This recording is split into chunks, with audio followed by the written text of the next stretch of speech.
মাগুরায় বোনের বাড়িতে বেড়াতে আসা ৮ বছরের শিশু আসিয়াকে ধর্ষণের ঘটনায় ধর্ষকের সর্বোচ্চ বিচারের দাবিতে নওগাঁর আত্রাইয়ে বিক্ষোভ মিছিল ও সমাবেশ করেছেন সাধারণ শিক্ষার্থীরা। মঙ্গলবার সকালে শিক্ষার্থীরা এই বিক্ষোভ মিছিল ও সমাবেশ করেন। মিছিলটি মোল্লা আজাদ ডিগ্রি কলেজ থেকে উপজেলার গুরুত্বপূর্ণ সড়ক প্রদক্ষিণ করে উপজেলা পরিষদ গেটে এসে বিক্ষোভ সমাবেশে রূপ নেয়। শিক্ষার্থীরা ধর্ষকদের প্রতি ঘৃণা প্রদর্শন করে প্রতীকী ফাঁসির আয়োজন করেন। এ সময় তারা আমার সোনার বাংলায় ধর্ষকদের স্থান নাই, সারা বাংলায় খবর দে ধর্ষকদের ফাঁসি দে, justice justice, we want justice ইত্যাদি স্লোগান দেন। সমাবেশে শিক্ষার্থীরা প্রতিবাদ করা না পর্যন্ত ধর্ষকদের কেন বিচার শুরু হয় না তা জানতে চান। এছাড়া অন্তর্বর্তী সরকার দলীয় সরকার না হওয়া সত্ত্বেও ধর্ষকদের কেন দ্রুত বিচার করতে পারছেন না তা জানতে চান। বিক্ষোভ সমাবেশে শিক্ষার্থী সানজিদা ইসলাম বলেন, আমরা এখানে কাউকে শুভেচ্ছা বা স্বাগতম দিতে আসি নাই। মানুষের শরীরের কোনো একটা অঙ্গ প্রত্যঙ্গ কাটলে মানুষটা যেমন ছটফট করে, ঠিক সেই ছটফটানি নিয়ে আমরা এখানে এসেছি। শুধু আসিয়া নয়, তনু হত্যা, নুসরাতকে পুড়িয়ে মারার বিচার চেয়ে আজ রাজপথে নেমেছে।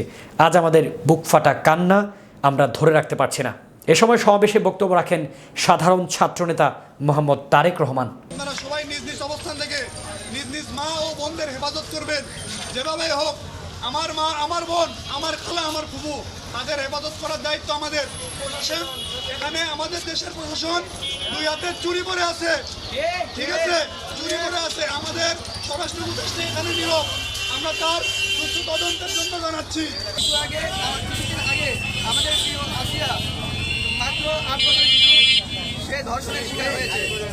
এটি শুধুমাত্র আসিয়ার ঘটনা নয়, বরং আমাদের সমাজের প্রতিটি বর্গে আমাদের সমাজের একটি বড় ক্ষত।